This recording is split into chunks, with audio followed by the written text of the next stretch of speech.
എല്ലാ പ്രിയപ്പെട്ടവർക്കും ക്രിസ്തുവേശുവിൻ്റെ നിസ്തുല നാമത്തിലുള്ള സ്നേഹവന്ദനം അറിയിക്കട്ടെ. ഇന്നത്തെ നമ്മുടെ ധ്യാനത്തിനായി വിശുദ്ധ യോഹന്നാൻ എഴുതിയ 1-ാം ലേഖനം 2-ാം അധ്യായത്തിൻ്റെ 20-ഉം 27-ഉം വാക്യങ്ങൾ. 1 യോഹന്നാൻ 2-ന്റെ 20-ഉം 27-ഉം. നിങ്ങളോ പരിശുദ്ധനാൽ അഭിഷേകം പ്രാപിച്ച് സകലവും അറിയുന്നു. 27. അവനാൽ പ്രാപിച്ച അഭിഷേകം നിങ്ങളിൽ വസിക്കുന്നു, ആരും നിങ്ങളെ ഉപദേശിപ്പാൻ ആവശ്യമില്ല. അവൻ്റെ അഭിഷേകം തന്നെ നിങ്ങൾക്ക് സകലവും ഉപദേശിച്ച് തരികയാലും അത് ഭോഷ്കല്ല, സത്യം തന്നെ ആയിരിക്കാലും അത് നിങ്ങളെ ഉപദേശിച്ചതുപോലെ നിങ്ങൾ അവനിൽ വസിപ്പിൻ. കർത്താവിൻ്റെ പരിശുദ്ധ നാമം വാഴ്ത്തപ്പെടുമാറാകട്ടെ. നിങ്ങളോ പരിശുദ്ധനാൽ അഭിഷേകം പ്രാപിച്ച് സകലവും അറിയുന്നു. പരിശുദ്ധാത്മാവാകുന്ന എണ്ണ എന്ന തലക്കെട്ടിലാണ് ഈ ധ്യാനം ക്രമീകരിക്കുന്നത്. അവനാൽ അഭിഷേകം പ്രാപിച്ച നിങ്ങൾ, അല്ലെങ്കിൽ അവനാൽ പ്രാപിച്ച അഭിഷേകം നിങ്ങളിൽ വസിക്കുന്നു. പരിശുദ്ധാത്മാവിൻ്റെ മറ്റൊരു പ്രതീകമാണ് എണ്ണ എന്നുള്ളത്. വിവിധ ഉപഭോഗങ്ങൾ അല്ലെങ്കിൽ ഉപയോഗങ്ങൾ എണ്ണയ്ക്ക് ഉണ്ടെങ്കിലും പഴയ നിയമത്തിൽ അത് അഭിഷേകത്തിനായി ഉപയോഗിച്ചിരുന്നു. അഭിഷേകം ചെയ്യപ്പെടുന്നവർ പുരോഹിതന്മാർ, പ്രവാചകന്മാർ, രാജാക്കന്മാർ എന്നിങ്ങനെയുള്ള ആളുകളായിരുന്നു. കൂടാതെ അതിഥിയെ സ്വീകരിക്കുമ്പോൾ ഉപചാരപൂർവം തലയിൽ എണ്ണ പൂശുന്ന പതിവും ഉണ്ടായിരുന്നു. യേശുക്രിസ്തു പുരോഹിതനും പ്രവാചകനും രാജാവും ആയിരുന്നതിനാൽ അഭിഷിക്തൻ എന്നർത്ഥമുള്ള മശിഹ അല്ലെങ്കിൽ ക്രിസ്തു എന്ന് വിളിക്കപ്പെടുന്നു. മാമോദിസ സമയത്ത് പരിശുദ്ധാത്മാവ് ആവസിച്ച് കർത്താവിനെ അഭിഷിക്തനാക്കുകയായിരുന്നു എന്ന് നമ്മൾ കാണുന്നു. ക്രിസ്തീയ വിശ്വാസികളായ നാം എല്ലാവരും വിശുദ്ധ മാമോദിസായിൽ കൂടി രാജകീയ പുരോഹിത വർഗമായി തീരുന്നു. നമ്മുടെ അഭിഷേകത്തെ പറ്റി യോഹന്നാൻ അപ്പോസ്തലൻ നൽകിയിട്ടുള്ള സാക്ഷ്യമാണ് മുകളിൽ നമ്മൾ കാണുന്നത്. നിങ്ങളോ പരിശുദ്ധനാൽ അഭിഷേകം പ്രാപിച്ച് സകലവും അറിയുന്നു. പരിശുദ്ധാത്മാവിനെ നിങ്ങൾ പ്രാപിച്ചിരിക്കുന്നു എന്നോ സ്വീകരിച്ചിരിക്കുന്നു എന്നോ അല്ല, അഭിഷേകം പ്രാപിച്ചു എന്നാണ് എണ്ണ കൊണ്ടുള്ള ബാഹ്യമായ ഒരഭിഷേകത്തെ സൂചിപ്പിക്കുന്നതായി നമ്മൾ ഇവിടെ കാണുന്നത്. 4-ാം നൂറ്റാണ്ടിൽ പരിശുദ്ധാത്മദാനത്തിനായി വിശുദ്ധ തൈലം കൊണ്ടുള്ള അഭിഷേകം സഭയിൽ നടന്നിരുന്നു. വ്യക്തമായ പരാമർശം അതിനെക്കുറിച്ച് ഉണ്ട്. യെരുശലേമിലെ മാർ കൂറിലോസ് സാക്ഷിക്കുന്നു, തൈലത്താൽ അഭിഷേകം ചെയ്യപ്പെടുന്നത് മൂലം നിങ്ങൾ ക്രിസ്തുവിൻ്റെ പങ്കുകാരും ഓഹരിക്കാരുമായി ഭവിച്ചിരിക്കുന്നു. കേവലം ഒരു അഭിഷേചനമായി മാത്രം അതിനെ പരിഗണിക്കാനല്ല, പിന്നെയോ ദൈവത്താൽ ശക്തി പ്രാപിച്ച ക്രിസ്തുവിൻ്റെയും പരിശുദ്ധാത്മാവിൻ്റെയും ദാനം നമുക്ക് ലഭിക്കുന്നു എന്നതാണ് അർത്ഥം. അതുകൊണ്ട് പരിശുദ്ധാത്മാവ്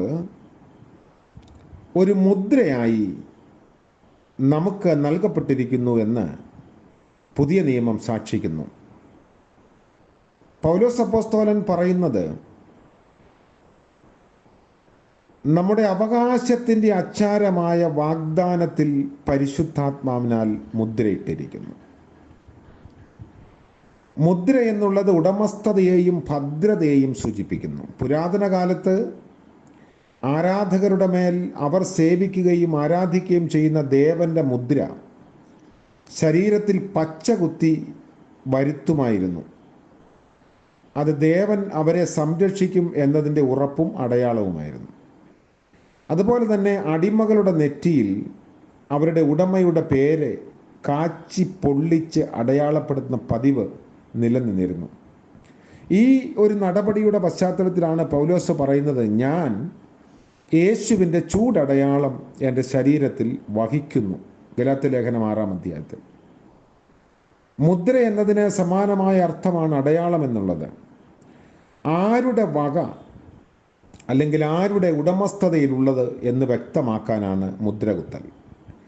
യോർദാനിൽ സ്നാനമേറ്റ ക്രിസ്തുവിനെ പറ്റി യോഹന്നാൻ അപ്പോസ്തലൻ രേഖപ്പെടുത്തുന്നു, അവനെ പിതാവാം ദൈവം മുദ്രയിട്ടിരിക്കുന്നു. അവിടുത്തെ ഏകപുത്രൻ എന്നുള്ളതിൻ്റെ സാക്ഷീകരണമാണത്.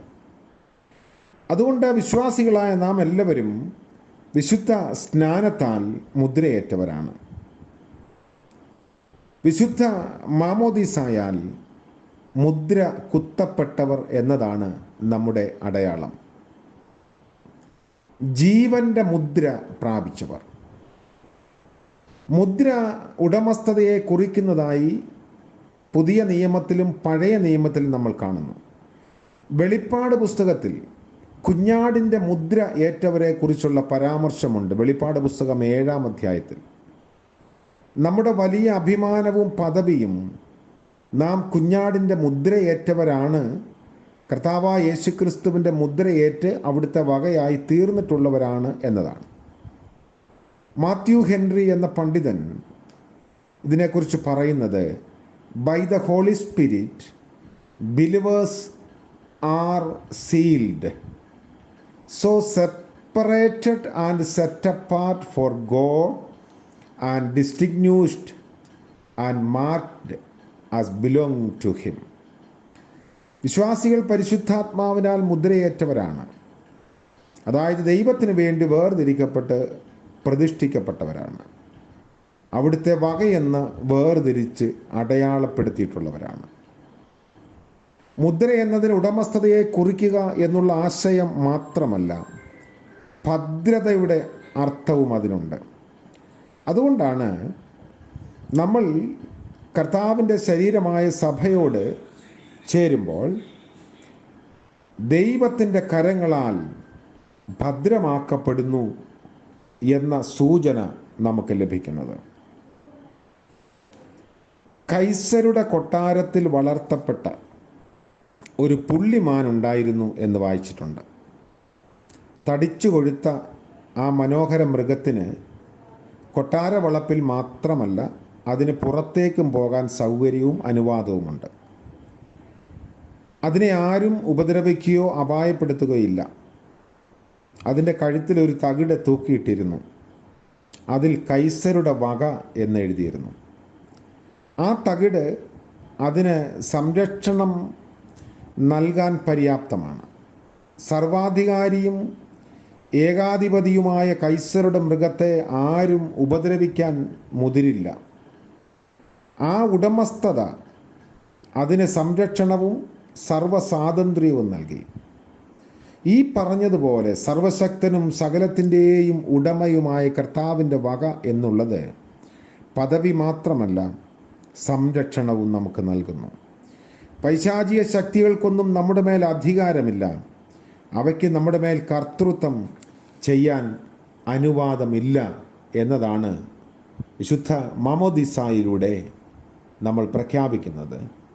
അതുകൊണ്ട് പരിശുദ്ധാത്മാവാകുന്ന എണ്ണ നമ്മുടെ ജീവിതത്തെ സീൽ ചെയ്ത് കർത്താവിൻ്റെ വകയാക്കി മാറ്റുകയും കർത്താവിൻ്റെ കരങ്ങളാൽ ഭദ്രമാക്കപ്പെടുകയും ചെയ്യുന്നു എന്നുള്ള ബോധ്യത്തോടെ നമ്മൾ കർത്താവിൻ്റെ വകയാക്കി സെപ്പറേറ്റ് ചെയ്യപ്പെട്ടിരിക്കുന്നു എന്ന ബോധ്യത്തോടെ ജീവിക്കാൻ നമുക്ക് ഇടയാകണം. ലോകത്തിൻ്റെ മറ്റ് കളങ്കങ്ങൾ നമ്മെ അലട്ടാതെ വണ്ണം നമ്മുടെ ജീവിതത്തെ വിശുദ്ധീകരിച്ച് സൂക്ഷിക്കാം. പരിശുദ്ധാത്മാവ് നമ്മളെ സഹായിക്കട്ടെ. പ്രാർത്ഥിക്കാം. വാഴ്ത്തപ്പെട്ടവനായ ഞങ്ങളുടെ ദൈവമേ, സ്വർഗീയ പിതാവേ, അനുഗ്രഹീതമായ മറ്റൊരു പ്രഭാതം കൂടെ ആയുസ്സിൽ അവിടുന്ന് ഞങ്ങൾക്ക് നൽകിയതിനായി സ്തോത്രം.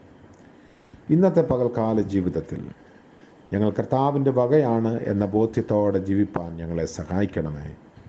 പരിശുദ്ധാത്മാവിനാൽ മുദ്രയിടപ്പെട്ടവർ എന്ന ആ വലിയ ബോധ്യത്തോടെ ഉറപ്പോടുകൂടി ജീവിപ്പാൻ ഞങ്ങളെ സഹായിക്കണമേ. ഞങ്ങളുടെ വാക്കുകൊണ്ടും പ്രവൃത്തി കൊണ്ടും ഞങ്ങളുടെ ഇടപെടലുകൾ കൊണ്ടും ആ ഒരു വലിയ വ്യത്യാസം ഞങ്ങളുടെ ജീവിതത്തിൽ പ്രതിഫലിപ്പാൻ ഇടയാക്കണമേ. ഇന്നത്തെ ആവശ്യങ്ങളിൽ അവിടുന്ന് കൂടെ ഇരുന്ന് ആലോചന നൽകണമേ. ഞങ്ങളുടെ കാലുകൾ ഇടറിപ്പോകാതെ, മനസ്സ് പതറിപ്പോകാതെ അവിടുന്ന് ഞങ്ങളെ സൂക്ഷിക്കണമേ എന്ന് പ്രാർത്ഥിക്കുന്നു. വ്യത്യസ്തമായ ആവശ്യഭാരങ്ങളാൽ അവിടുത്തെ സന്നിധിയിലായിരിക്കുന്ന എല്ലാവർക്കു വേണ്ടിയും പ്രാർത്ഥിക്കുന്നു. അനുഗ്രഹത്തിൻ്റെ നിറവ് നൽകണമേ. ഇന്ന് ജന്മദിനം ആഘോഷിക്കുന്നവർക്ക് വേണ്ടിയും വിവാഹ വാർഷികം ആഘോഷിക്കുന്നവർക്ക് വേണ്ടിയും പ്രാർത്ഥിക്കുന്നു. പ്രതീക്ഷയോടെ പ്രവേശിച്ച് ദൈവിക ബന്ധത്തിൽ ജീവിച്ച് ഫലസമൃദ്ധിയുള്ളവരായി തീരുവാൻ ദൈവം എല്ലാവരെയും സഹായിക്കണം. യേശു മശിഹ മൂലം പ്രാർത്ഥിക്കുന്നത് ദയവോടെ കേൾക്കുമാറാകണമേ. ആമേൻ. നമ്മുടെ കർത്താവ് യേശു മശിഹായുടെ കരുണയും കാവലും നാം എല്ലാവരോടും കൂടെ ഇന്നും എന്നേക്കും ഉണ്ടായിരിക്കുമാറാകട്ടെ. ആമേൻ.